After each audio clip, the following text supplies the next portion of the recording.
నిన్న రేవంత్ రెడ్డి మాట్లాడుతూ పోయినసారే 22 ల్యాండ్ క్రూయిజర్లు కొన్నాడు, అవన్నీ విజయవాడలో పెట్టాడు అని చెప్తున్నారు. సో విజయవాడలో ఆ కార్ల పరిస్థితి ఏందో తెలుసుకుందాం. మా ప్రతినిధి సత్య లైవ్ ద్వారా సిద్ధంగా ఉన్నారు. సత్య, మాజీ ముఖ్యమంత్రి కేసీఆర్ 66 కోట్ల రూపాయలతో 22 ల్యాండ్ క్రూయిజర్లను కొనుగోలు చేశారు. దాంట్లో ఒక్కొక్క ల్యాండ్ క్రూయిజర్ కాస్ట్ 3 కోట్ల రూపాయలు.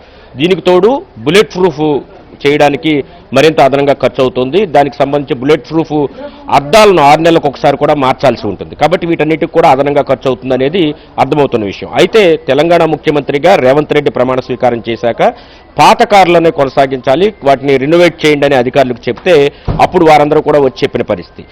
దీంతో కొద్దిసేపటి క్రితం సిద్ధార్థ్ మన సహచరుడు చెప్పినట్టు ఏదైతే స్పెండ్ లైట్ వర్క్ లాట్ అనే నినాదంతో తెలంగాణ ప్రభుత్వం ముందుకెళ్తున్న పరిస్థితి అయితే ఉంది ప్రస్తుత ప్రభుత్వం.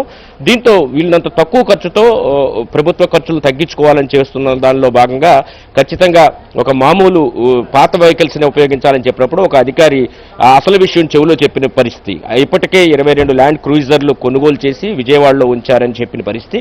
విజయవాడలోని ముఖ్యంగా తీసుకుంటే వీరపనేనిగూడెం ఇండస్ట్రియల్ పార్క్ ఏదైతే ఉందో, వీరపనేనిగూడెం దగ్గర ఉన్నటువంటి ఇండస్ట్రియల్ పార్క్లో త్రిహయాని ఇంజనీరింగ్ వర్క్ ప్రైవేట్ లిమిటెడ్ అనే కంపెనీలో, అంటే గతంలో దీన్ని మిత్రో క్యూకుటో పేరుతో జపాన్ భాగస్వామ్యంతో పనిచేసే కంపెనీ, తర్వాత వారి మధ్య ఉన్న ఒప్పందం రద్దవడంతో అక్కడ ఈ పనులు కొంత ఆలస్యంగా అయ్యాయి. గత ఎన్నికలకు ముందే ఈ 22 ల్యాండ్ క్రూయిజర్లను హైదరాబాద్ పంపించాల్సి ఉంది. అయితే దీని కారణంగా ఆలస్యం అయిన కారణంగా 22 ల్యాండ్ క్రూయిజర్లు ఇంకా విజయవాడలోనే ఉండిపోయాయి. అయితే ఇప్పుడు తెలంగాణ ప్రభుత్వానికి విషయం చేరింది కాబట్టి వీటిని తెప్పించుకుని తమ ప్రభుత్వం కోసం ఉపయోగించుకుంటారా లేదా వీటిని ఎక్స్చేంజ్ చేసి ప్రభుత్వానికి అవసరమైనటువంటి సామాగ్రిని తీసుకుంటారా అనేది కూడా చూడాల్సి ఉంది.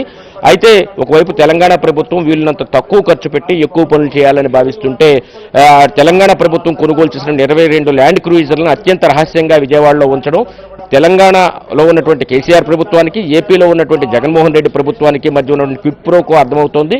ఏపీలో జగన్మోహన్ రెడ్డికి సంబంధించినటువంటి ఆస్తులన్నీ కూడా తెలంగాణలో ఉన్నాయి. అక్కడ వాటికి రక్షణగా కేసీఆర్ రక్షణ కల్పిస్తారు. కేసీఆర్కి సంబంధించిన కార్లన్నీ కూడా ఏపీలో దాచుంచారు, వాటికి జగన్మోహన్ రెడ్డి రక్షణ కల్పిస్తారనే చర్చ ఏపీలో కూడా మొదలైంది. ఇదంతా ఒక క్విడ్ ప్రోకో, రెండు ప్రభుత్వాల మధ్య క్విడ్ ప్రోకో నడిచిందనే వాదన కూడా వినిపిస్తున్న పరిస్థితి అయితే ఉంది. అయితే ఈ 22 కార్లకు కొనుగోలుకు సంబంధించి తర్వాత వాటిని మెయింటెనెన్స్కి సంబంధించి వాటిని పూర్తి స్థాయిలో శాటిలైట్ టెక్నాలజీ కావచ్చు, లేదా దానికి బుల్లెట్ ప్రూఫ్ టెక్నాలజీ కావచ్చు, చుట్టూ ఉన్న సరౌండింగ్స్ కనిపించే కెమెరా టెక్నాలజీ కావచ్చు, వీటన్నిటిని కూడా విజయవాడలోనే చేయించారు.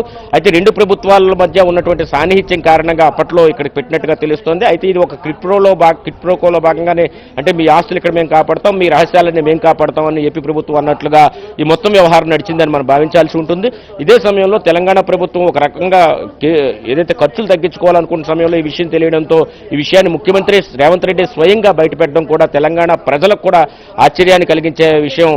ఇప్పటి వరకు తమ ప్రభుత్వం ఈ స్థాయిలో దుబారా చేసిందా, ఉద్యమాల పురిటిగడ్డ తెలంగాణలో ఉద్యమాల వల్ల వచ్చినటువంటి తెలంగాణను సాధించుకున్న తెలంగాణ ఈ విధంగా దుబారా చేశారా అనే విషయాన్ని కూడా తెలంగాణ ప్రజలు అర్థం చేసుకుంటున్న పరిస్థితి. అదే సమయంలో ఏపీ ప్రజలు కూడా రెండు ప్రభుత్వాల మధ్య ఉన్నటువంటి రహస్య ఒప్పందాలపైన కూడా బహిర్గతం అవుతున్న పరిస్థితి. అక్కడ వారికి సంబంధించినటువంటి కార్లను ఇక్కడ ఇన్నాళ్ళు దాచి ఉంచడం, అదేవిధంగా ఇక్కడ జగన్మోహన్ రెడ్డికి సంబంధించినటువంటి వ్యక్తిగత ఆస్తులు కావచ్చు, అవన్నీ కావచ్చు, వాటికి తెలంగాణ రక్షణ కల్పించడం, ఇవన్నీ కూడా రెండు ప్రభుత్వాల మధ్య ఉన్నటువంటి క్విడ్ ప్రోకోలో భాగమే అని చెప్పేసి కూడా ఏపీ ప్రజలు భావిస్తున్న పరిస్థితి. కాబట్టి ఇటు ఏపీలో కూడా ఈ ప్రభుత్వానికి కూడా త్వరలోనే బుద్ధి చెప్పాలని కూడా వారందరూ కూడా భావిస్తున్న పరిస్థితి అయితే ఉంది.